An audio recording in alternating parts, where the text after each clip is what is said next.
Değerli arkadaşlar, 7. Uluslararası Lif ve Polimer Araştırmaları Sempozyumu'nun 5. oturumuna, pardon 6. oturumuna hoş geldiniz. Bugünkü bu oturumu Profesör Doktor Yusuf Ulcay Hocam sunacak, moderatörlük edecek. Yusuf Ulcay Hocam'ı hepimiz çok iyi tanıyoruz, çok yakından tanıyoruz. Kendisi bu sempozyumların ana unsuru, can vericisi, kan vericisi. Ümit ediyorum bundan sonraki süreçte de daha iyi sempozyumlar, daha ileri sempozyumlar organize edeceğiz birlikte. Ben sözü daha fazla uzatmadan mikrofonu Yusuf Hocam'a bırakmak istiyorum. Çünkü misafirler de geldiler. Oturuma başlayabiliriz. Hocam buyurun. Hocam yaşımız biraz ilerlediği için artık kan vermekte zorlanıyoruz. Onun için yeni kan verecek bir ihtiyaç var. Hocam daha sizden çok kan çıkar. Siz devam edin. Evet arkadaşlar. Today we have 5 speakers and one of them Nurzaman Nur. I think the first one he's going to join from Egypt. Hong Kong. Hong Kong. Okay. Hong Kong. Okay, I mean, that means we have to write their country as well, you know, on the paper that we should know, because I may not know everyone here. Okay, Nurzaman is going to talk about insight into alginate, acrylamine, tow, hydrogel formation and bonding. And floor is yours, Nurzaman, and okay. Please your time, just on time, accordingly. Don't spend more than 20 minutes. I'll try not to. Can I just do a quick mic check and camera check? Can everyone see and hear me okay? Perfectly okay. Yes. Perfect. Okay, thank you. Just make okay, full screen. Yep. Can you see me? Yes. Yes. And you can see the presentation? Yes. Yep. Yeah, okay, perfect. Sorry. Okay, thank you all for joining. Thank you all for Professor Demir and ULPAS for inviting me. So I am from PolyU and ITC department, and I will just be reporting on a study we have recently completed. And I will present, it's a big data set, so we'll present some representative data here in order to give you a flavor of the information that I think we have discovered. Okay, so I will start with a quick overview of tough hydrogels, what they are, and the importance of bonding interactions in these systems. And then we will look at the experimental data, which looks at the real-time analyses of these model systems. So gels, you've seen quite a few speakers talk about gels. There's nothing new about them. They've been around for decades, and they are simply colloidal, cross-linked, 3D polymer networks. And depending on the architectures that you use, they have lots of different applications, from contact lenses to foodstuffs and everything else in between. Tough hydrogels are something that are something a bit more recent. In 2012 was the first report of them, and these are gels, but they have remarkable mechanical properties. So strength, toughness, resilience, they have remarkable properties that could be used for applications well beyond the conventional gel uses. Specifically, the tough hydrogels that were reported in 2012 were based on double networks. So basically two different kinds of hydrogels, two different kinds of gels that are brought together in order to give properties of a third type of material different from either of the initial two. So basically these two individual gels undergo different kinds of chemical bonding interaction, and depending on those bonding interactions, you can get those remarkable mechanical properties. So for example, when you have alginate and acrylamide, which is what we are going to look at here, usually when you have some sort of force placed on them, one of the polymer networks will rupture and dissipate the energy, while the other will stay intact. And this allows for one of the mechanisms by which the remarkable properties are obtained. Now, a lot of the data I will present is all to do with bonding and orientation.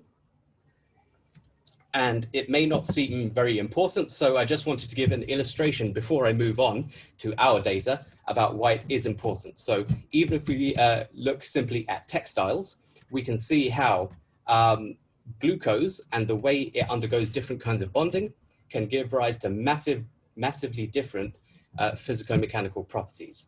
So in the case of starch, it undergoes one kind of bonding, and so it forms multi-branched systems which have poor physico-mechanical properties. They are very weak. In the case of cellulose, it undergoes a different kind of interaction, and it forms straight chains, which gives rise to these strong rigid properties that allow it to be used in textiles, in paper, so on and so forth.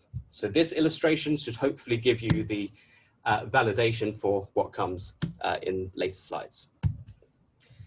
In alginates, which is what we are going to look at here, a similar kind of variation in mechanical property is often observed.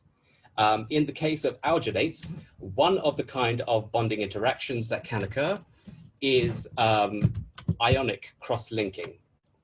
There are in alginate chains two ways that these ionics can cross-link, either on the M block of the alginate chain or the G block of the alginate chain. Depending on which kind of orientation is favored, you will get massively different mechanical properties. In the egg box model, usually it's thought that the G block coordination is favored. And the reason this arises is as the polymer chains coordinate to each other, they leave cavities in the center, which is where the cation is thought to sit. So the cation is the egg and the polymer network is the carton. So the focus of this presentation is to gain an improved understanding of these tough hydrogel systems by looking at the kind of bonding interactions that happen and the exact kind of orientations that are favored. It is not necessarily to obtain the best kind of mechanical property, and it's not certainly to obtain any kind of commercial product. It is a fundamental study into the nature and bonding of the system. We will use a time-resolved analysis, which is increasingly popular nowadays. So basically, time-resolved analysis allows you in a non-intrusive manner to analyze a system as it undergoes dynamic bonding, rearrangement, and spatial rearrangement. This then allows you to have mechanistic insights into an evolving system. And so once you have these insights, in later studies, you can then chemically or physically intervene in order to refine the properties in a direction that you want it to go. So in this first study that we will present here, it's all to do with trying to understand the system. So from here on out, it will be entirely experimental work. So this is the overall system that we used, the general recipe. We did vary the ionic cross-linker, but I will only present the data for the calcium sulfate cross-linker here.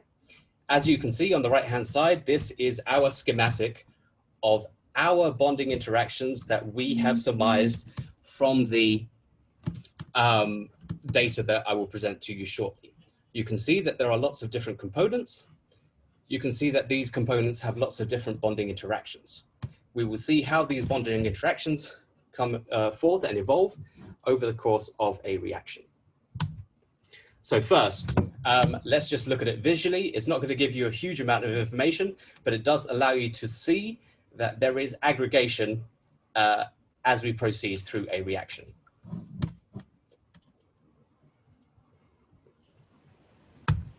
And this aggregation and rearrangement can also be seen on a fluorescence microscopy system. This is a slow video, so I'll speed it up a little or skip it a little, but you can see that there is movement happening, rearrangement happening, and evolution of the system happening. If we now look at it through analytical methods, we can see or try to find out what is happening. And we will use a whole range of complementary techniques, which will each hopefully allow us insights into one part of the evolving system. And so we can build a big overall picture from this complementary data set. So first, fluorimetry. just as an aside, before I start, all of the data will go from roughly a purple blue, signifying the beginning of the reaction, to a red color, signifying the end of the reaction. And all of the colors in between signify the changes that occur with time. I will only present the first hour of data in this presentation. So we can see here in the fluorimetry data, when we use a fluorescent tracer dye in our evolving polymer system, initially at the beginning of the reaction, we have two broad bands, 560 and 597. This first signal here, 560, is due to dye monomers, and this 597 is due to dimers of the dye, H-type and J-type. As we progress through the reaction, maybe around 9 or 10 minutes, these two bands evolve into one single broad band. This signifies excimer formation, and it is thought to correspond to the chains interacting and aggregating with each other. So in the first 10 minutes, that is a change that happens. If we also analyze the same process, but using UV-Vis absorption spectroscopy, again, this is the full spectrum, and I've just focused on 3 regions here. We can see, if we go from right to left, the 533 corresponds to the dye coordinating to the calcium ion. In the first roughly 14 minutes, there isn't that much of a change, maybe a slight change. After that, there is a large decrease. This signifies that there is an ionic effect, but it doesn't really come into play until the second phase of the reaction. So after the first, let's say 15 minutes. We can see here also the signal, which is solely due to alginate, 410. In the first roughly 9 or 10 minutes, there is a fast change. And then in the second phase, there is a smaller change. Likewise here, this one, it's harder to decipher simply because there are lots of different components from the reaction contributing to this signal. But we think mainly it's from the acrylamide. And again, we see 2 different phases in terms of rate of reaction. First, within the first 10 minutes, second within, well, beyond that. So, preliminary thoughts from the fluorimetry and UV-Vis data, seem to indicate that there are 2 broad phases of reaction. In the first, between 9 and 15 minutes, depending on the sensitivity of the system and obviously experimental error, there seems to be one kind of reaction phase that predominates. And then beyond this first initial phase, there is another kind of bonding interaction that predominates. So we can use analytical techniques to further probe these interactions. First, if we look at in situ Raman spectroscopy, again, there's a huge data set here. I cannot analyze all of it. But we can see here, if we look at the 2 most interesting, I think, areas.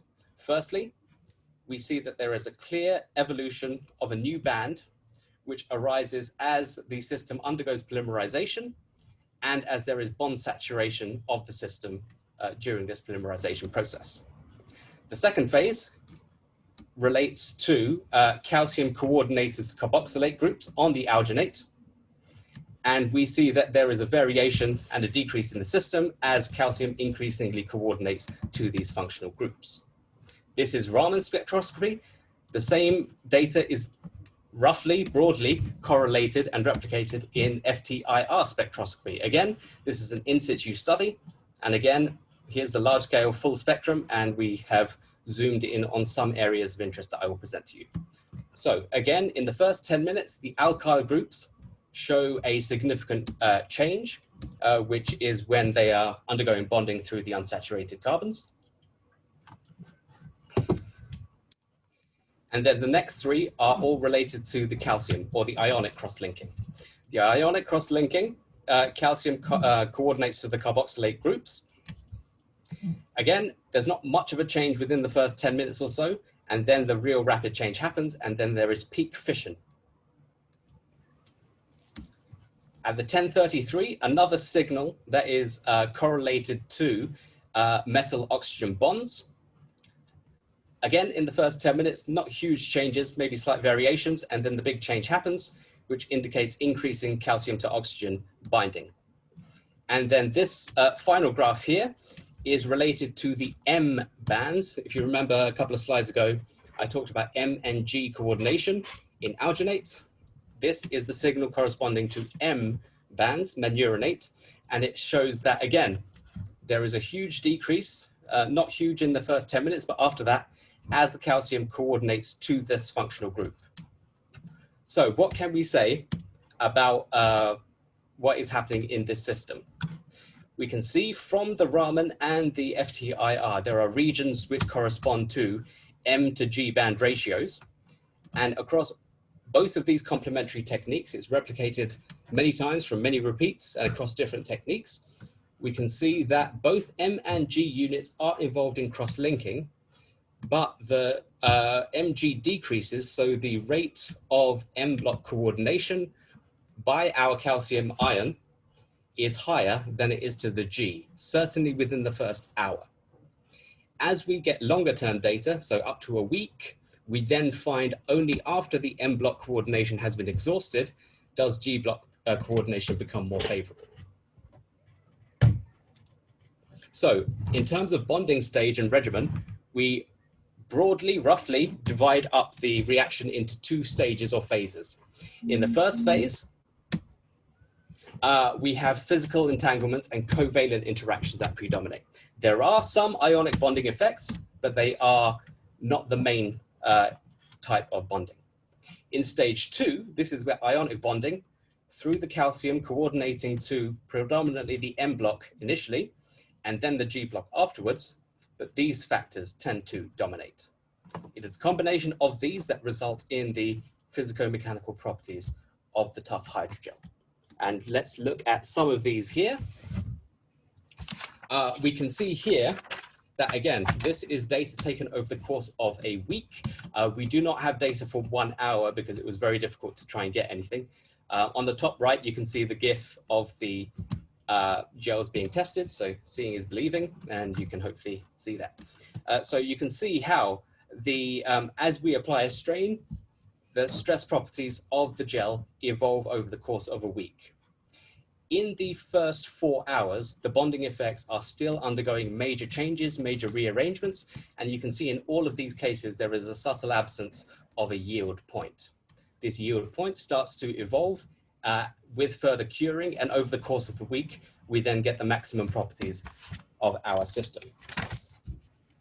So these maximum properties include, for example, toughness 117% higher than the original, and a Young's modulus 160% higher than the original system. As I mentioned before, the initial system is M block coordinated. It's only with time that G block coordination comes to the fore, which seems to indicate that G block is the more favorable for these tough hydrogel properties, although that's not what we get with the initial phases of the reaction. Likewise, for the cycling data, you can see here that there is a fairly high resiliency, even at 80% strain of our system. So this signifies that the hydrogel dissipates energy effectively, and there is a roughly 65–70% recoverability in our system. So what does this representative data that I've given you here, what value is it? Fundamentally, by analyzing the bonding environment in a system over an extended period, we understand that system. Now we have a means of intervening at the different stages, for example, by changing the ionic precursor or modifying the concentration or type of covalent cross-linker in order to move our tough hydrogel properties in the direction that we want it to go. Likewise, I know this is a fiber symposium. The gel analysis and optimization is the first part of the work. Tough hydrogels on their own, even though they are remarkable mechanical properties or have remarkable mechanical properties, they are still not good enough. And so they need fiber reinforcement, clay reinforcement, or something else in order to get to a stage where they can be used in properties such as, for example, physiological load bearing or any other kind of application. So the ultimate aim of this analytical work and the follow-on that it will provide is that we want to get to optimize properties for different applications, and this requires a fundamental understanding of bonding. And so then an ability to intervene during different phases of bonding to optimize our properties. Okay, so I hopefully I went quite fast. I realized I had a lot of material, but I hopefully gave a quick overview of tough hydrogels, and you have a better understanding of the importance and relevance of bonding. And then in a time-resolved manner, we looked at a model tough hydrogel system and saw how there are different phases at which different bonding effects dominate. So thank you again all for inviting me to this symposium. Thank you for your attention. I'd like to thank my various funders and also these guys here. They did most of the work, not me. So, but again, thank you for your attention. I'm happy to take any questions if you have them. Okay, floor is open for the questions. At the moment, there is no question in the question and answer box, but anyone is following up and they raise a question if they want to. One question, yes. What type of reinforcement are you planning to use for the fabrication of composite hydrogels? So nanofibers are the most interesting one, simply because it most closely resembles some of the architectures in the human body.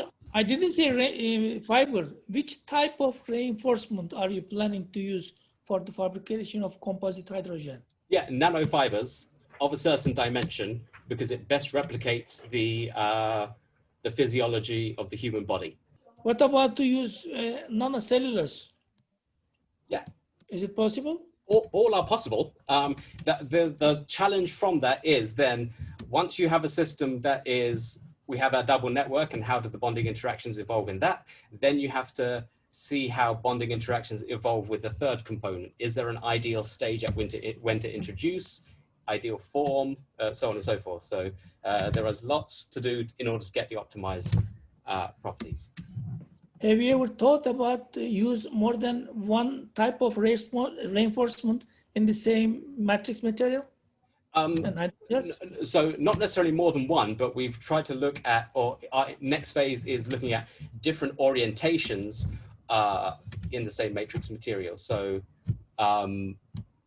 yeah, if you look at the human body, for example, it tends to be layers of different kinds of orientations in order to build a composite structure, for example, for the knee or any other part of the body. So yeah, but your suggestion is also equally valid and equally valuable.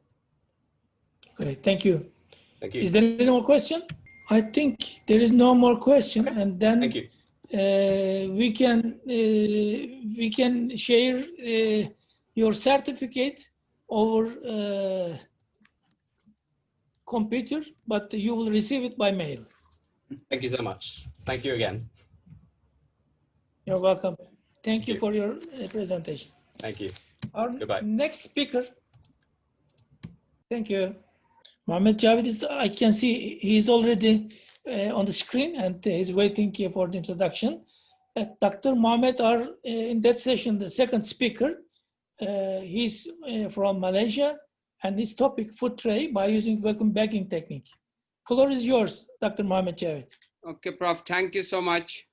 So basically I'm going to talk about the, basically it's not a research, basically we done what we call that some products. So myself is Dr. Mohammed Javed from Institute of Tropical Forestry and Forest Product. So basically, I just give me the more introductions about me. I already published more than 400 papers and my H-index is this one. And presently, what we call, I already graduated 6 PhD students as a main supervisor or chairman and 20 as a member.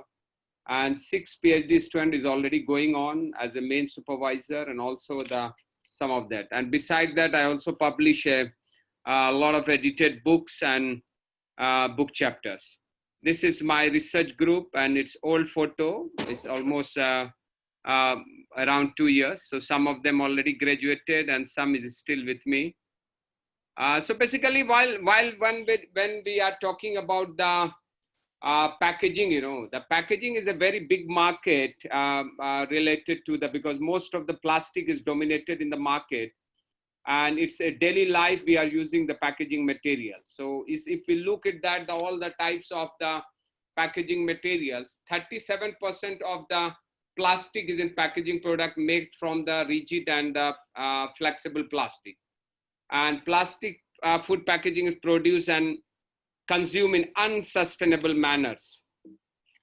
And when we go through that, there are a lot of side effects of the plastics and all these things. And it say that we are expecting to increase to 2 garbage truck per minute by 2030 and 4 per minute by the 2050, you know, in that condition, if we are going to use that one. So it becomes clear that the food and beverage packaging are important contributions to the pollutions of the marine world. So basically, why we need biodegradable and compostable packaging? It's because the market for is a large and growing. And in the European country, if you go that one, there is a regulations by the governments and all these things pushing companies towards to biodegradable packaging materials. And the growth is also triggered for the consumers' awareness. You know, the consumers are also looking on that one negative environmental effect coming from the use of the plastic and non-biodegradable materials such as metal, glass, and plastics. And the growth is further, as I say, it's regulated by the increasing environmental regulations put in the place by the government and other legislative, and it's a multi-billion business opportunity. If you look the negative effect of plastic in marine, you know, you take the fish, whale or anything, so you look some of the photos I taken from the different sources. These are the some other, you saw that one, that's 44% of the seabirds, you know, they eat plastic, 20 cows die every day after indigesting plastic bags. So basically in this, we develop as one of the, what we call, that's one of my RA done this work. So in that, basically, we use one type of natural fiber. It's called the kenaf. Kenaf is one of the bast fiber. There are different types of what we call that the natural fiber. In that, there is a, which come from the stem part, we call is bast fiber. It's a flax, hemp, kenaf, jute, remi, and what we call the jute. They are all coming under this family.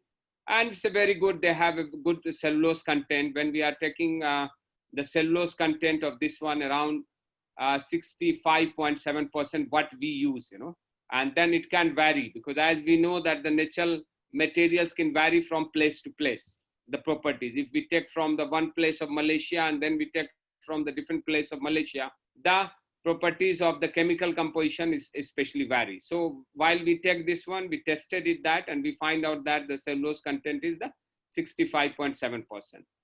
And basically what the component we use for what call that the vacuum bagging process, we use the mold, we use the resin trap, and we use the vacuum pump. And this all is said by the first author, the Sharizal in this work, he done that one. And we done the mold needed to prepare by using a hand-laid technique. And generally we use glass fibers and matrix and some pigment for beautifications. And surface defect can be solved by using a putty. And this is the setup we done on that one. We done the sample preparations by kenaf mat is cut in all sides to fit in what we call that's the mold and seaweed by stability. And what we call that, you look that one, there is a mold, this one is a mold, and this is the kenaf woven fibers are there. And we have to need to prepare the reinforcement, matrix, peel, ply, flow media, how the resin is going to flow to the mat. We need to plan that one, and bagging film, tape, and transparent pipe. So I'm just showing that how the layer up will come there, you know. So first you look, this is the flow media through which the resin is going to flow. This is the peel ply, and then we put the kenaf wovens and the bagging film, mold, and track tape. So this all are need to adjust before you will pass the resin. And this is the setup for resins. We have to cut a length of clear PVC hose long enough to run comfortably from where the position of resin, feed pot to the resin feed containers on the vacuum bag. And taking the end of the hose with the oblique cut, and then we push that one and connect to the resin tap to the vacuum connector. And this is the, what we call that the ready setup came there. And then you saw that one, the resin feed pot should be securely positions near the mold. So this is our mold, the vacuum bag is there, and then the resin. But these are all the what we call the very setup by just a setup to make this one. So it's not on the bulk productions and all these things. So position the resin feed hose inside the feed pot so that the tube reaches all the way to the bottom of that one. So you look that it's all the just a lab setup is small, they're done to prepare for that one, and vacuum pump we put there. And then after that, we have a small vacuum pump and connect the other end of the vacuum hose to one of that one. And then we regulated how much the resin we have to pass to the mold. And accordingly, we control the pressures and what we call the how much pressure we have to pass through that. And then lastly, you saw that the before vacuum and then after we pass the vacuum, then they form the shape, what shape we are going to obtain in that. And then lastly, when what we call that's one, we get this what we call that's the tray, and this tray can be, because this is just made from the kenaf, but we can do from the another natural fiber, we can do from the another resin, this can be changed. This is just a prototype, a small prototype make in this research. And what we call that, so we already patented this work and just want to compare, it's look like this one, like Tesco current plastic punnet, So this type of things you can prepare, like for example, somebody making from the paper punnet, one researcher in the UK, which previously we work, paper and mushroom punnet, they make it that one. So it can be utilized in this form. And when we look to the what we call the Malaysian condition scenario of the packaging industry, So basically Malaysia have a bioeconomic corp who is through the Ministry of Science and Technologies taking the initiative towards the high value biodegradable product in Malaysia. And they have some companies already done some work, and then I have this one. And then the project is, they say, estimated to the 7 million annually. And then they say they have another, the things using the product for food industry, hospital use, and packaging of the manufactured good. And these are the some companies, existing company in Malaysia, that Indochine, Maribhumi, Eco Premium, Ecologic, and the Inner Worldwide. So these are the very few companies which are involved in this biodegradable research. When we look towards the green blue packaging program, they're done by the Malaysian businessman, they say that, okay, what is the benefit of this one? So it's a healthy, meet the market criteria for performance and source manufacturers, and then the how to you will minimize, optimize the use of renewable, and how you can produce these things by a what we call that's the method that cannot create the environmental problem. If we look towards the standard for compostable biodegradable packaging, one of that is very common in the European Union, and the others, they follow that EN 134 24. I think it's 28 is wrongly written. 28 is standard. 24 is commonly used, and this is a bio-based content, which is percentage of that.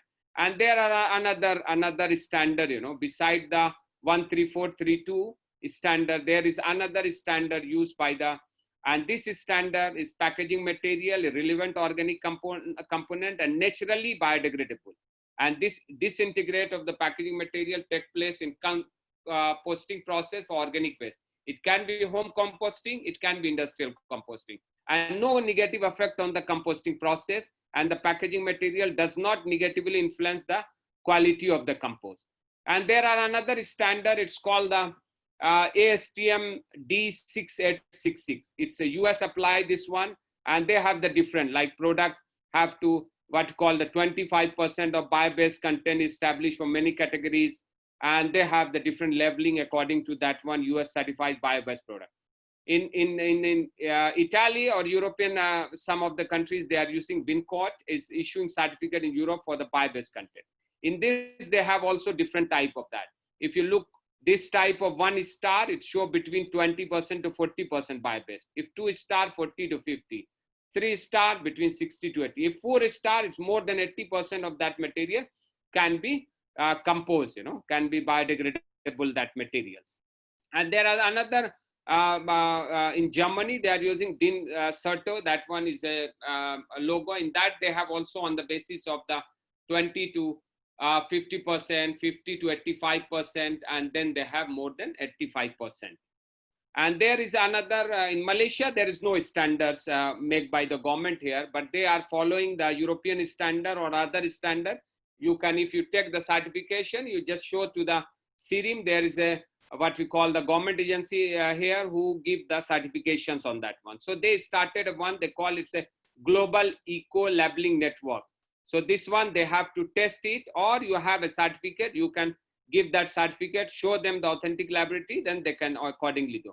If we look the certification and standard worldwide, there are different standards following by the different country. As I say, SIRIM eco labeling scheme is in Malaysia, Singapore green label, Thai green label, and then the green choice in the Philippines, Indonesians eco label. Then there is a Vietnam green level in Vietnam, Korean eco level, eco mark program in Japan, then the China environmental labeling, China environmental and green, what we call the mark program. And then another country, Hong Kong, they are using Hong Kong. There are different two types of that one. Indian eco mark, environmental choice in Australia, environmental choice in New Zealand, vitality leaf.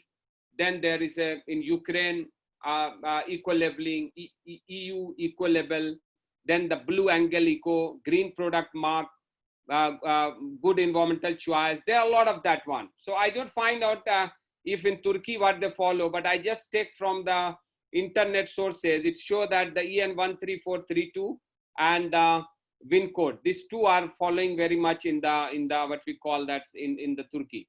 And market and economy, when we look at that one, that the forecast, the global biodegradable packaging material market to grow at a compound annual 10.53% over the 5 years. And this is, as I say, multi-billion business, So it's going to grow up from, is highly growing at that one. If we look at total growing up, it's from 18.05% during the 6 year of that one. And this is the fastest growth biodegradable packaging market due to environmental regulations and all these things. And they are projecting that this market is going to increase in the coming futures. And if we look the future of biodegradable food and beverage, 60%, pharmaceutical 25% and others. So at this point, a large real market will emerge. And these are the, because I just produced this one is very roughly, but we already done a lot of works on the food packaging. This is the one work we developed with the one international project with the UK, and we developed this, the compostable packaging materials, and this is a sealed one also. So while you are looking this one, this is made from the wild palm biomass, and this one we seal that one, this what call that's the sealing or leading, what we call, it's also from the biocompostable cellulose film. And this, you saw that different partners names are there, we put it that one. So we done with the Tesco this project, and we already show with the putting the things, and we already analyze the shelf life and all these things, how it's going to affect compared to the conventional plastic, that one. Also we develop through the what we call that's the vacuum forming machines. We also form the sheet, and then we done through using a wild palm and the biopolymers. We also done it with that one. So this is one of the thermoform compost tray. This is another we make by using a bamboo, and then we also make by using a canaf. And we also try to do the meat trays, the same design but 3D printers. But of course, we did not done by our biopolymer. This is from the polylactic acid. So we are looking forward that how we can design the 3D printings by using a natural fiber material. So we have recently submitted a project. So we are looking forward that if we get the project on the 3D printings, we are going to work on that. And there are, these are the all the what called the zero plastic and UK and all these things they are doing. And before the I'm the session chair that time, the what called the Prof. Demir is saying that you get some award, that one. So I just now want to show the certificate, because that time I also forget. So this is the top peer reviews award I get by the Pavlon. It's in the 1% reviewer in material science and in 2018 to 2019. And I also get in the cross field also. So I get the 2 awards. One is the material science, one in the cross field. And related to this grant on the packaging, I also get one of the Safe Biopack project, Malaysian head selected as the best researcher. And it's awarded by the Vice Chancellor to me, that on university level, I'm the person who bring the highest grant to the. And then I also go into the selected for the community and industrial network project. So within that, I also get the gold medal for that project. And we also get what we call that's the showcase they done. In that, I also get the award for that one. And lastly, I'm going to what we call that's the acknowledge. I'm highly thankful to Newton Wanguma Fund, supported by the Newton Fund, MITE, Innovative UK, Research Council UK for supporting this work. And also to the UK and Malaysian industrial and academic project partner. I'm also thankful to Prof. Ali Demir and Dr. Ali Klik and organizing committee of 7 ULPAS Symposium for inviting me to give these talks. If anybody have further want to know or want to what we call the further informations or information from me, can email me on this email ID. So I will try to respond back to you on these things. And thank you so much. Thank you very much for that presentation. And although we are over the time, but we have some questions that 2 questions as far as I have seen so far. Let me read them and see if we can get the answer, inshallah.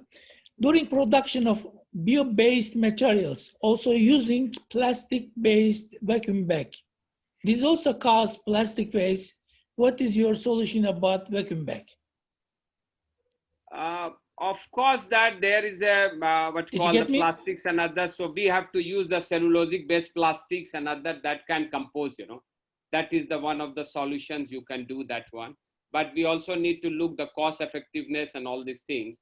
But when you are going to do on industrial basis, of course you have to look that one because you are going to create a lot of waste that time. So of course, that time you have to use the cellulosic plastic, so it cannot create the environmental hazardness. Second one, how do human beings get rid of using plastic package materials? Because using plastics cheap, easy, and used to nowadays. Yeah, means it's difficult to fully remove, the plastics or anything, but we have to look where we have to remove.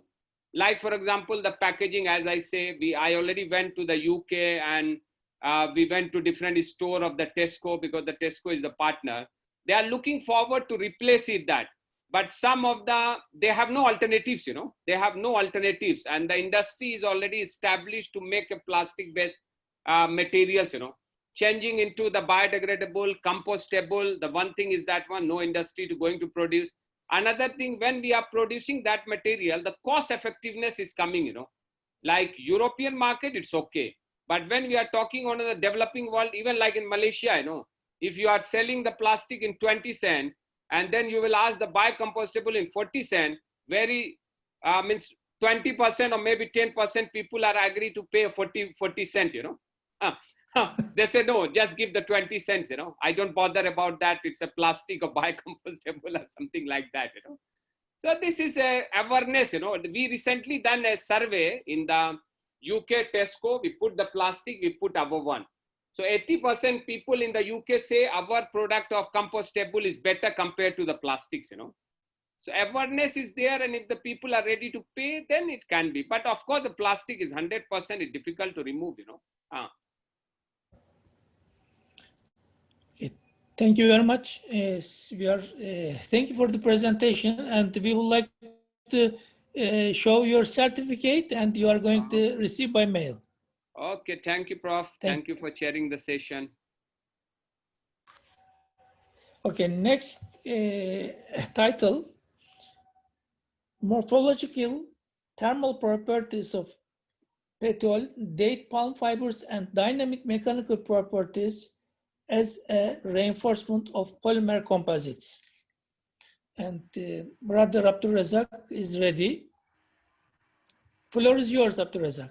Yes. Hello, everyone. Thanks, dear Professor. Yes. Do you hear me? Yes, I do. Yes, perfectly. Okay. So hello everyone, dear professors, doctors, audience. My name is Merzoug Abdulrazak. I'm a PhD student at the University of Science and Technologies, Algeria.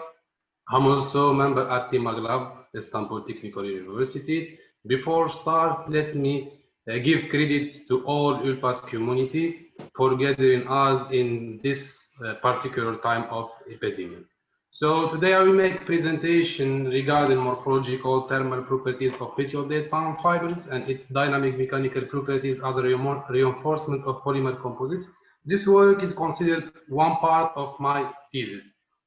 As outlines, we have introduction, extraction of date palm fibers, manufacturing of hybrid composites and its characterization, result discussion, and at the end we have a conclusion. So in introduction, as you know, the composite materials are playing an important role in production, industry, and various engineering fields, in particular the transportation domain. As you can see here in these three pictures, they're using glass fibers and carbon fibers because these materials exhibit low density, high specific strength, and specific models as compared to that conventional materials, metal and alloys. Another further, there is an important advantage is the easiest manufacturing of composite materials. We can make a complex shape, as you can see here, the blade of wind turbine and the pipeline using 3D filament. Unfortunately, these fibers, they have a very negative impact because they are, their nature petrochemical and also involves various health hazards. As you can see here in these three terrible pictures, they represent the waste of petrochemical composites thrown in the land. But there are, as you said, the Professor Jawaid now, he said that there are many researchers and organizations, they looking for replace and reduce the use of petrochemical materials to and replace it by biomaterials with reducing the weight without compromising on specific strength. We can see how they are using different materials in different domains as damping, reinforcing, and flooring, and some accessories. These pictures represent the distribution of different plant, jute, flax, sisal in the world. We can see that for each area or region, they specified by their plant.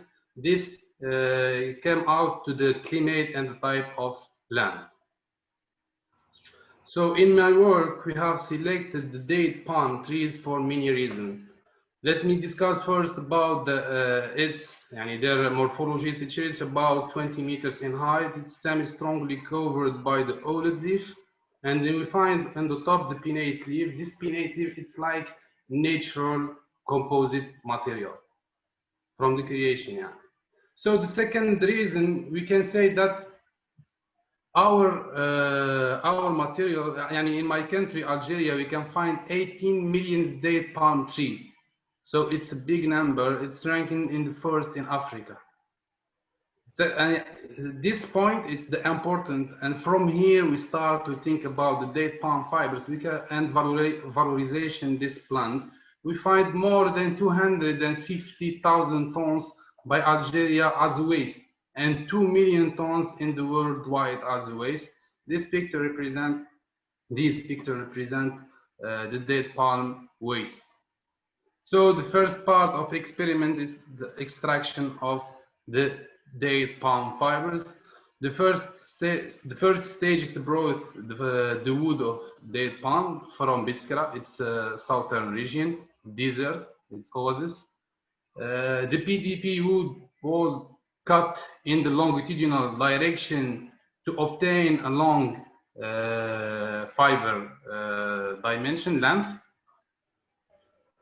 followed by immersing this wood spices in the bath of water to make it soft and to lead pinning out the fibers by hand easily.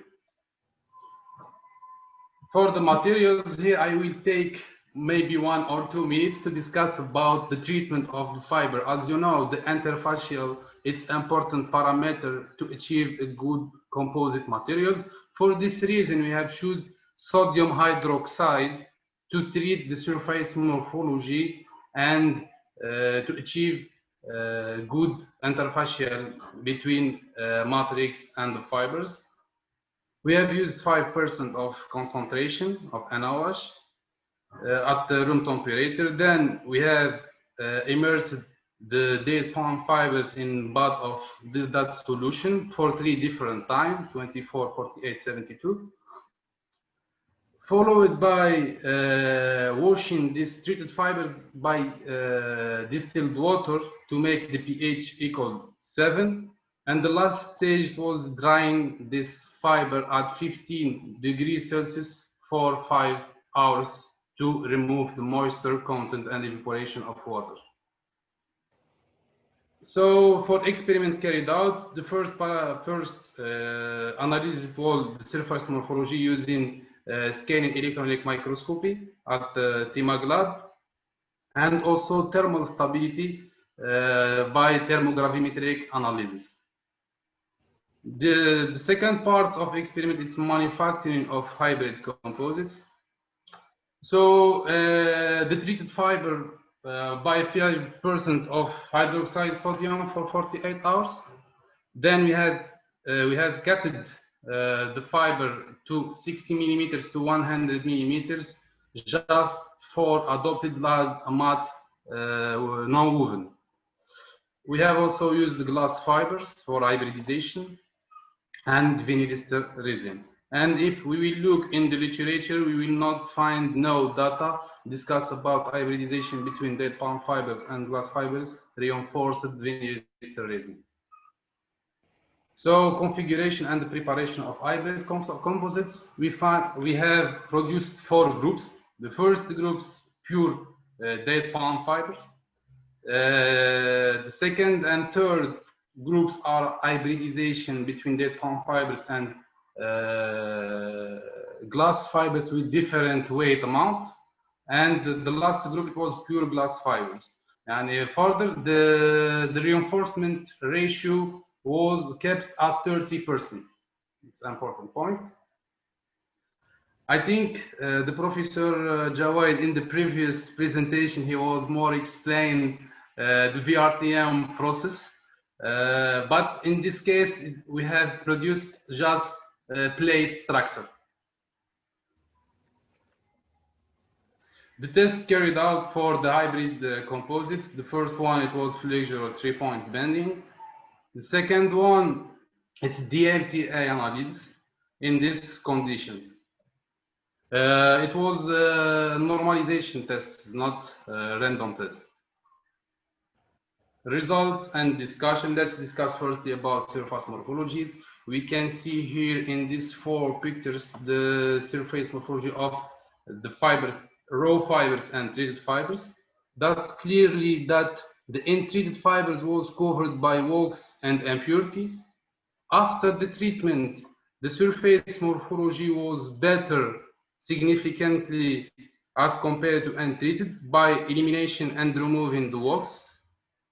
Longer than 72 hours, we can remark a new observation here, creation of holes on the core fibers. That's its negative point. It will make like damage, it will make the fibers too weak. And the optimal results treatment during it was for the 48 hours. To reinforce our results, we have measured the fiber dimension, where it was a difference of 10 micrometers between treated 48 hours and untreated fiber. Second test is thermogravimetrical analysis. It was for the goal of this test to study the stability, the thermal stability of these fibers, and to know approximately the chemical components of these fibers. The first stage is here. It's corresponding to evaporation of water. This reported by Fior and Professor Bezzesi. And second stage, it's related to the decomposition of hemicellulose by 8.7%. And the third one and the large one correspond to the cellulose decomposition by around 15% of cellulose. It's a good percentage for natural fibers. Then lignin decomposition, and at the end we have the ash and the residue of the fibers. These pictures represent the TGA and DTG of the treated and untreated fibers, where we can see here easily that improving in thermal stability of fibers after treating, after the treatment, alkaline treatment. Here the decomposition, it was start around 190, and here maybe 210, 215. And also we can see the decomposition of cellulose. It was 319 for the untreated fibers, and the decomposition of cellulose, it was 340 degrees Celsius for treated and untreated for treated fibers for different during. And we can see here that slight difference between the treated fibers.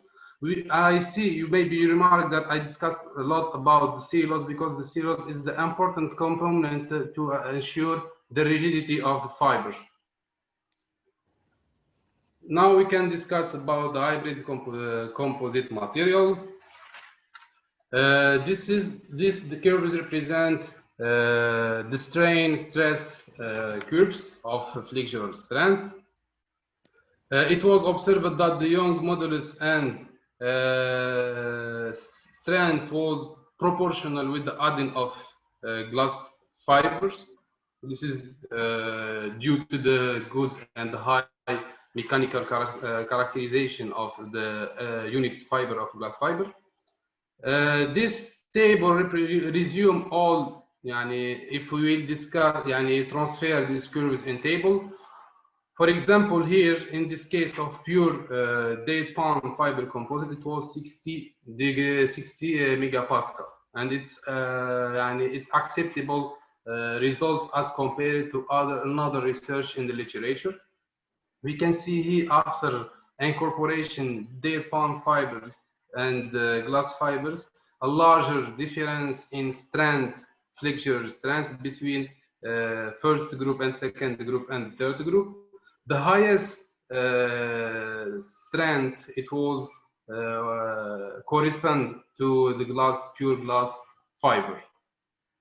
This table, we can here compare this table, literature results with our present work, our work. We can see that, for example, here the date palm fibers were investigated elsewhere by Hamdi, where they used epoxy resin. In his case, it was 32.65, in ours it was double results. And also, if we compare our hybrid composite, it was here 65 by banana epoxy, and our date palm fiber, it was 60 megapascal. That means our composite, it can be you can apply these materials in different area. The third result, it was the call plot. I prefer to present this result just to mention the homogeneity of my investigate if my composite was homogeneous or not. For regarding the hybrid composite first group pure glass fiber, it was showed bird curves. That means heterogeneous material. However, a quasi-perfect semicircle was not for the pure glass fiber composite due to the good adhesion and interfacial between vinyl ester resin and the glass fibers. About the incorporation between PDPF and the glass fiber shows narrow curves with proportionality. That means the incorporation between these both fibers improve the homogeneity of the composites. This leads to estimate that homogeneity has been enhanced after the incorporation between PDPF and glass fibers. The nature here, glass fiber, synthetic fibers, and natural fibers amount, here we can see 2010 and 1020. Characteristic of the fibers and type of the fibers will affect on the shape of the core plot, terribly influencing the viscoelastic response.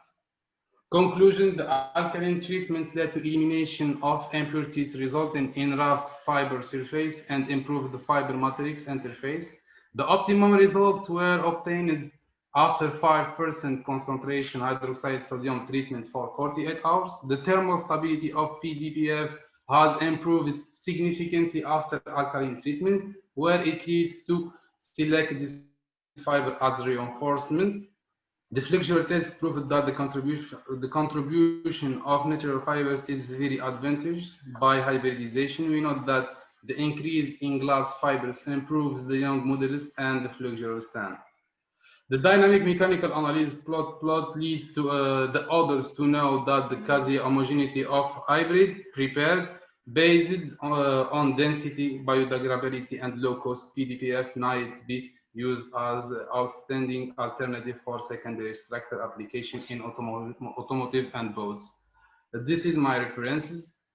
Thank you for your attention. Thank you, Abdulrazak. We have, I think, a couple questions for you. And one question is it possible to bleach this fiber to obtaining a white one? It's possible to bleach. What does it mean, bleach? Whitening. Bleach for obtained. I don't know. I think mean, it's chemically, not, chemically, when you treat, is it possible to become whiter? Have you ever tried? I don't know. Really, I don't know. No. I mean, you all sodium hydroxide, so you make some kind of treatment. So if you do it bleaching, so of course you have to look at strength. Are you losing any strength and some elasticity? Of course. I mean, I think you did not look at this one. The objective of this treatment just to eliminate the wax and impurities to achieve a good interfacial between matrix and fiber. Yeah, this question is in order to get the white one.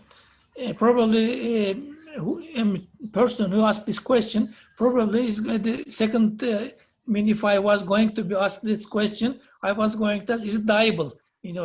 Is it dyeable? Really, I don't know. No.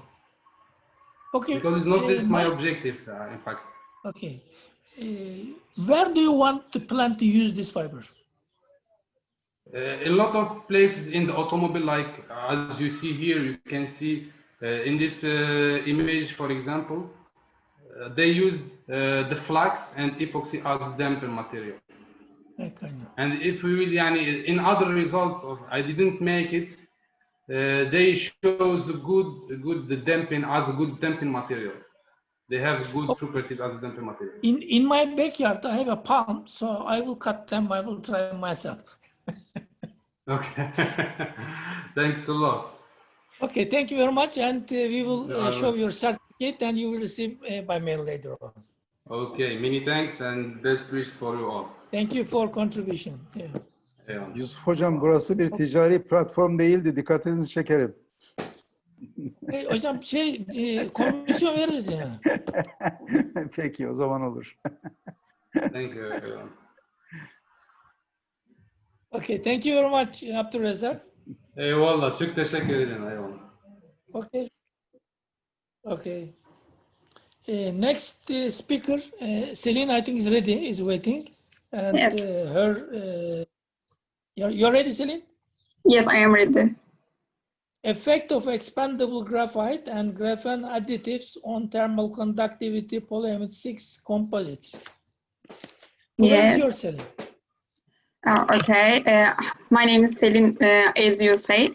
I am attending from Eskişehir Technical University, and my subject is effect of graphite and graphene additives on thermal conductivity of polyamide 6 composite.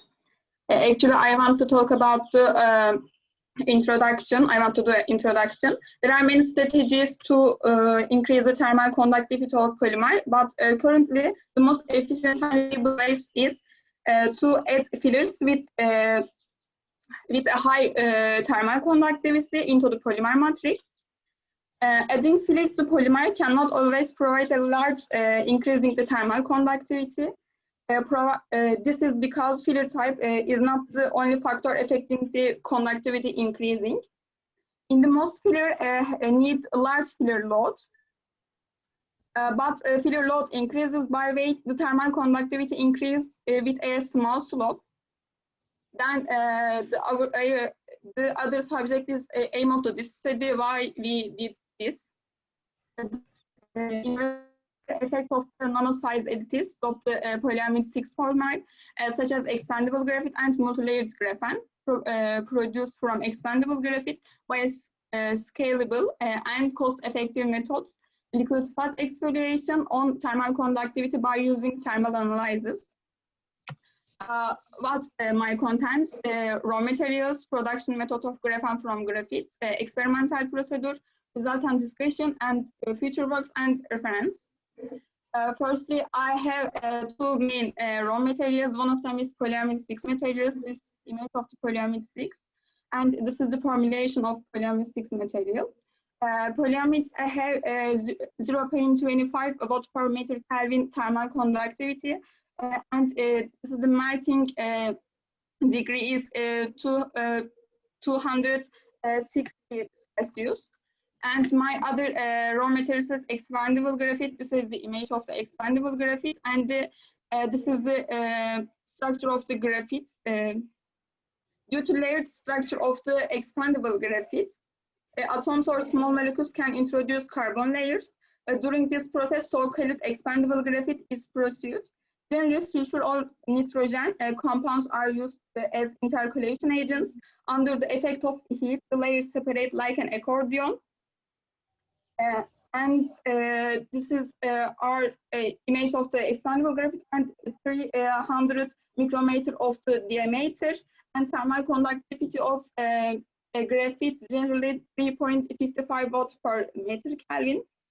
And for the production methods of graphene from graphite, it can be being different way: liquid phase exfoliation, chemical vapor deposition, epitaxial growth, reduction of graphene oxide. But we choose liquid phase exfoliation, as I said before. It is scalable and cost effectiveness. What is the liquid phase exfoliation? For the liquid phase exfoliation, firstly, we have to have layered materials. Our layered materials, expandable graphite. For the dispersion, we have to have solvents. It is acetone for us.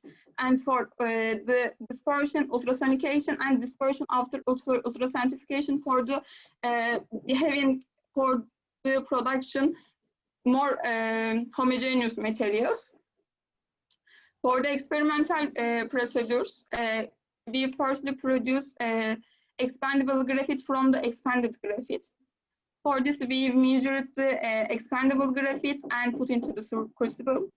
And then for the production of expanded graphene, we put this crucible into the oven at 1000 Celsius, and some minutes the final product expanded graphene like this. This is the final product of this experimental stage.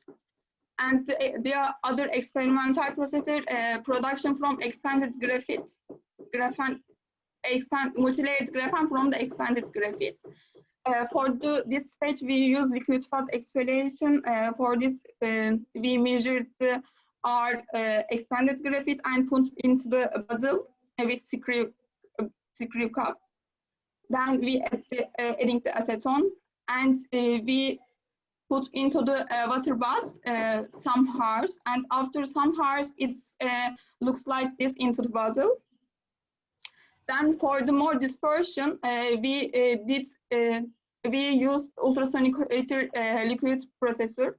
After some hours, the final products like more dispersed, more homogeneous. For the evaporation of the acetone, we use oven. After the production of expanded graphite and multilayered graphene for the malt production, percent rate of the matrix contents were decided. Filler contents into the matrix 1, 3, 5, and 10, and this measured and prepared like this. Then for the measuring some analysis, we have to add some malt. After the percentages have been determined for the production, some parameters, temperature and RP above secret was determined. We use for the production during secret extruder. Preparate polyamide 6 with filler like this. It is our experimental picture. After preparation, mold was produced. This is our final product. For the result and discussion part, different analysis methods. First one, optic microscopy, scanning electronic microscopy, thermogrametric analysis, differential scanning calorimetry, Raman spectroscopy, and our main things, thermal conductivity.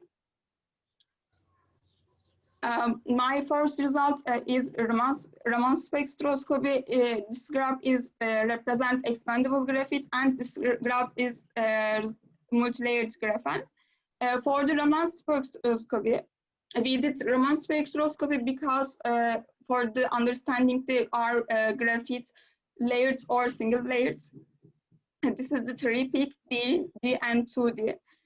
Intensity of 2D divided intensity of G give us the it's layered or multilayered.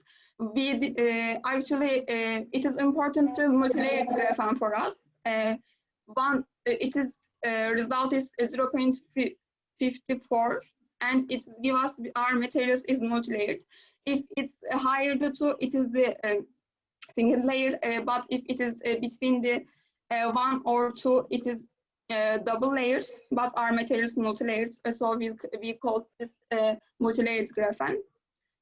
This is my optic microscopy image was taken 10, 50, and 90 magnification. If I show polyamide 6 expandable graphite 1%, it is pictures like this. Why we take optic microscopy image? We are allowed to seeing the gap, agglomeration, and the dispersion of the graphene into our polymerized polyamide 6 materials. The other pictures for the polyamide 6 expandable graphite 3% including. When we compare this, it is in here more. We can see graphite white wine seeing more clearly, and actually we can see the agglomeration more clearly too. This is my polyamide 6 and expandable graphite 5% image, and polyamide 6 expandable graphite 10% image. When we compare the 1%, 3%, and 5% and 10%, we can see that these pictures we can it is more clearly seeing the dispersion and agglomeration. It's the white one. For the polyamide 6 and multilayered graphene 1%, this image is like this, and polyamide 6 multilayered graphene 3% image seem like this. We can see the differences, all of it one by one. Polyamide 6 multilayered graphene 5% image and 10% image. We can see in here a more agglomeration because multilayered graphene layer at the production stage. We are thinking some agglomeration being depending on our twin extruder or the RPM. This is the same image of the expandable graphites.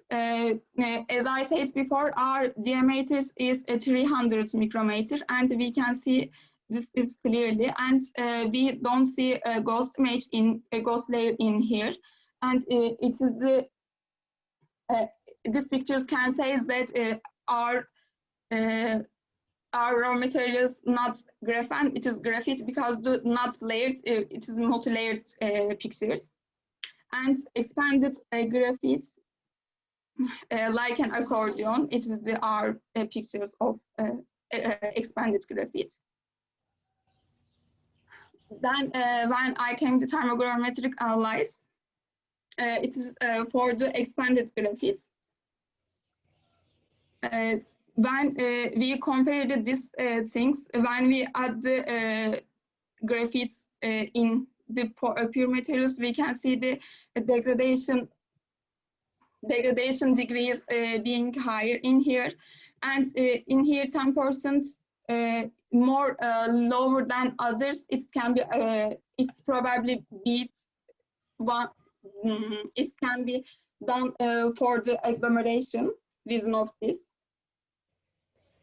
and for the thermogrametric analysis graph for the multi-layered graphene. And in the this table, we can see the shifting more clearly when we compare the graph. These values are shifting. Some of them will different higher or lower. It is the probably about agglomeration or different type of things. Differential scanning calorimetry in here 10%, 3%, 5%, and 10% graphite expandable graphite additives. This melting value shifting by one by one.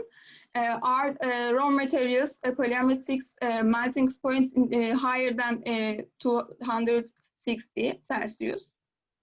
And for the multi-layered graphene, it is shifting more than expandable graphite. It can clearly seen in here. And in here, pure polyamide 6 thermal conductivity is 0.25 watt per meter Kelvin. But in here, when we add expanded graphite thermal conductivity and multi-layered graphene thermal conductivity, when we compare the percent rate 1, 3, 5, and 10, it is increasing clearly.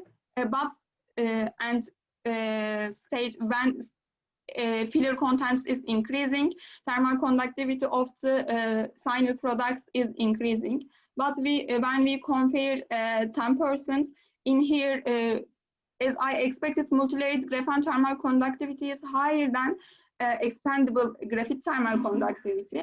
But in here, probably multi-layered graphene is not it's not be more homogeneous, and we had a more lower value.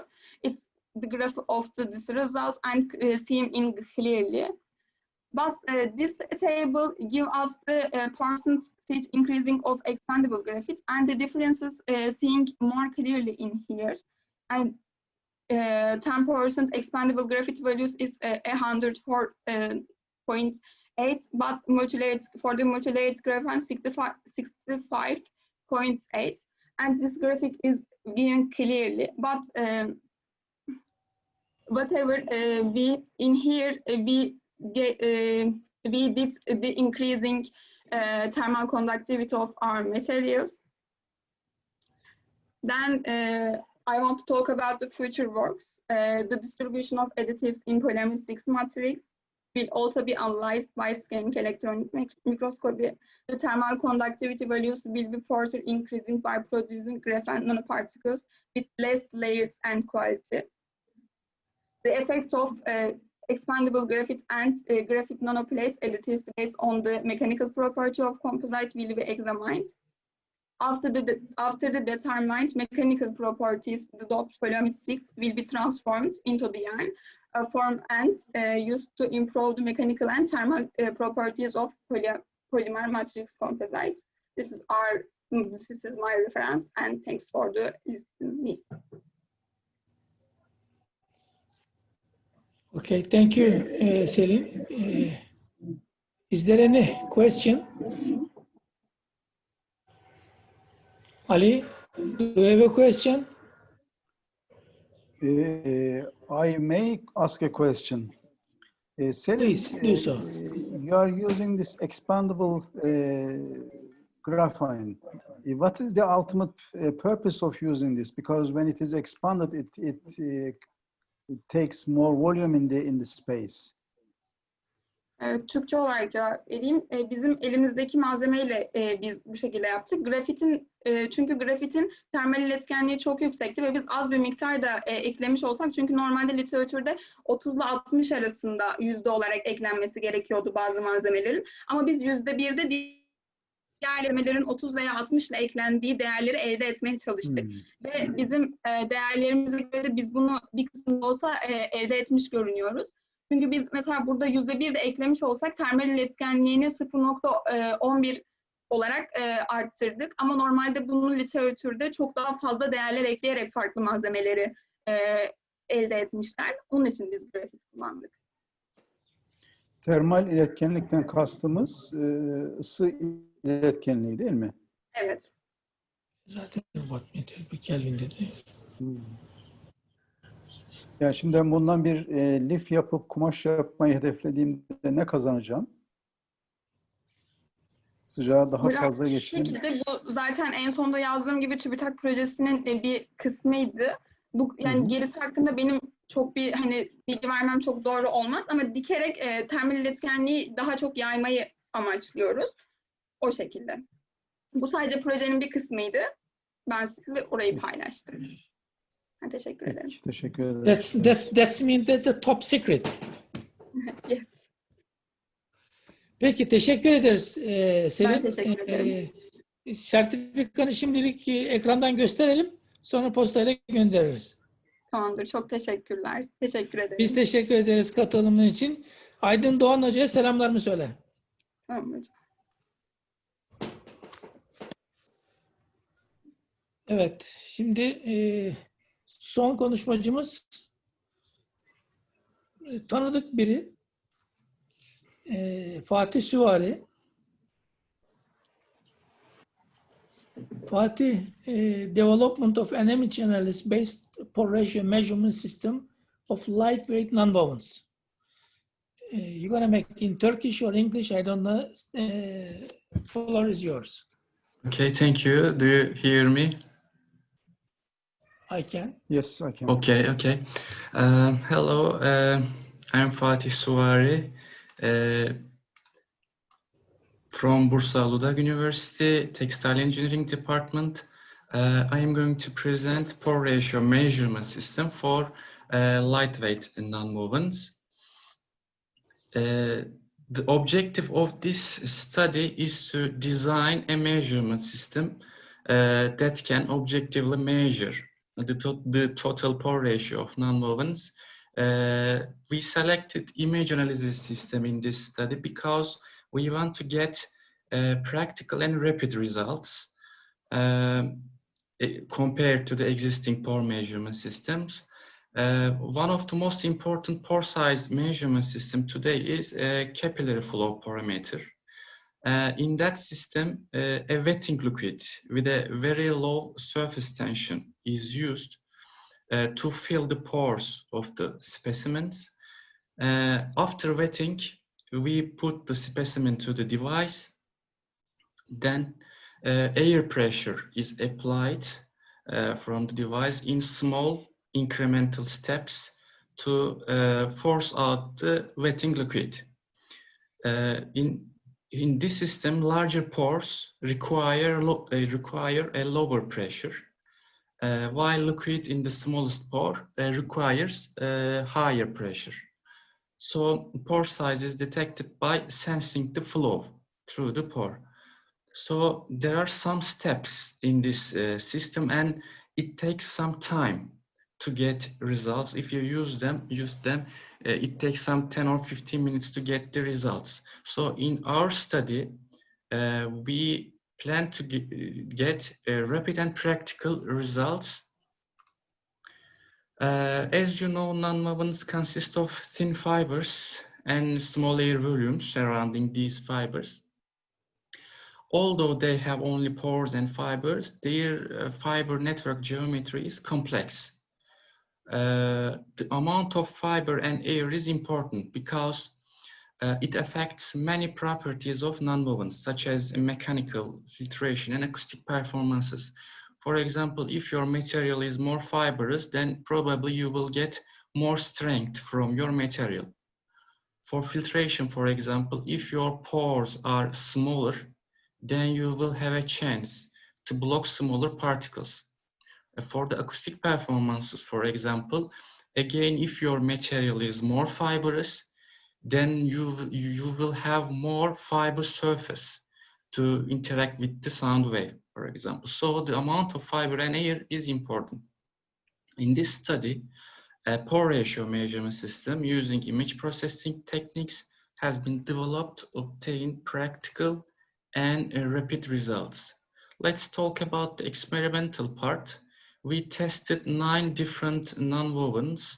They are spoon-bonded nonwovens, polyester spoon-bonded nonwovens, and mass per unit area changes from 15 to 70 gram per square meter, 9 different nonwovens.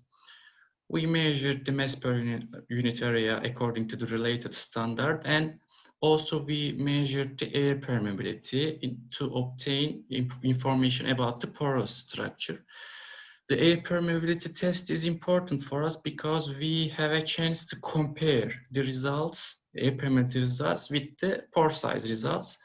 Because if your pore ratio, for example, higher, you should get a higher air permeability. So it will be very useful for us to measure the air permeability.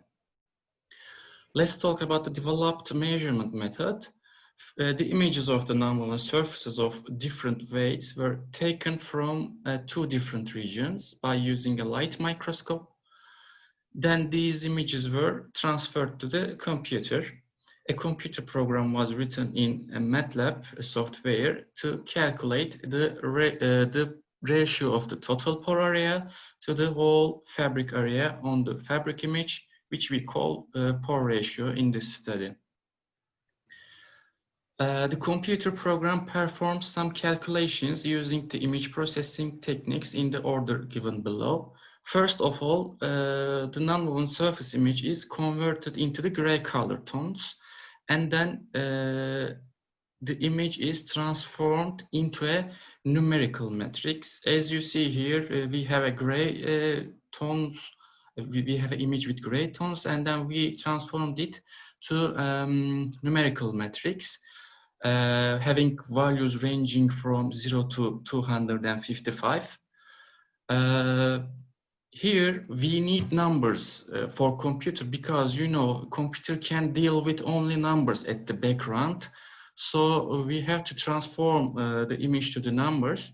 And here in the matrix, the value of 0 represents black, and the value of 0 represents a white color, and the numbers between these minimum and maximum, they are gray tones, all right?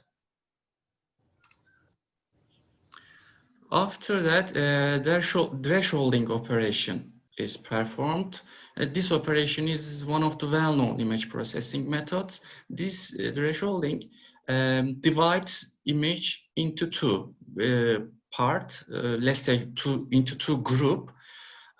We select a threshold value, and above this threshold value, pixels becomes group, and below that threshold value, pixels become another group. So in our study, we have also 2 groups, fibers and pores.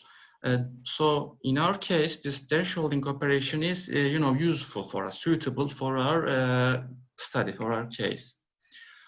The new matrix is created by assigning the number of 0 in place of numbers smaller than the threshold value, and the number of 1 in place of numbers higher than the threshold value. After this operation, we have just 0 and 1 in our matrix. So our matrix it is simplified. So at the background, now it is easier to process this data because we have just 0 and 1 in our two-dimensional matrix. These are the images before and after the thresholding operation. At the right side, as you see, the image has only black and white colors, which corresponds to 1 and 0 in its matrix. Regions in the new matrix having the value of 0 represent pores, and regions containing the value of 1 represent fibers. So as you see in this image, detected pores are shown in green color, and the black regions are fibers. And so the number of pixels with zero value and the number of pixels with value of 1 are counted and recorded. Finally, the ratio of the total pore area to the entire fabric area on the image is calculated as the pore ratio. Let's talk about the results. Here, as you see in the figure, x-axis is mass per unit area and the y-axis is pore ratio. Our expectation to get lower pore ratio values for the heavier nonwovens and higher pore ratio values for the lightweight nonwovens. So we expect a reduction like this. I don't know if you see or not, but we expect a reduction. We expect a reduction like this. As you see, reduction in pore ratio until a certain value, as you see, 40 gram per square meter is okay. Okay. But after this 40 gram per square meter, the reduction stops. As you see, it remains the same. So I think we have a problem for these nonwovens. These are relatively heavier nonwovens. So let's check the air permeability results. Again, if we expect higher pore ratio values from the fabrics with high air permeability. So again, here we expect an increase like that. In general, it can be said that the pore ratio increases with increasing air permeability. But again, here, for the nonwovens with lower air permeability, pore ratio seems the same. So, but for the lightweight ones, these fabrics have higher air permeability and also they are lightweight. So here our expectation is okay for this region, but for the heavyweight fabrics, we have a problem. When the correlation coefficient between air permeability and pore ratio results is examined, we get 0.99 for 40 gram per square meter and lighter nonwoven structure. So our system works for lightweight structures. As a conclusion, we think we designed a practical test method which can measure pore ratio of nonwoven surfaces using image analysis techniques. Especially for lightweight structures, a high correlation coefficient value has been obtained.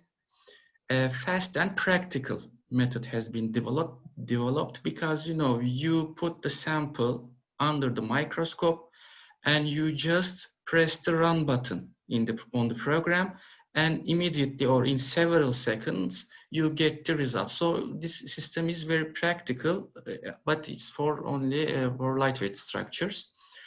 For our future work, it will be very useful if we can measure dimensions of each pore in the structure. If we can do that, we can also get pore size distribution of the material, and it will be very useful, especially for filtration applications, I think.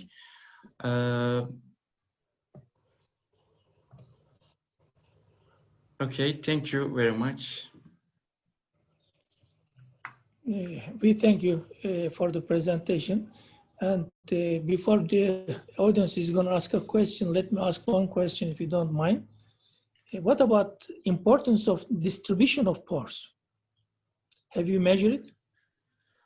No, we didn't measure it, but the distribution of pores is very important because, for example, you may get the same air permeability from two material, but one of them has smaller pores, one of them can have bigger pores.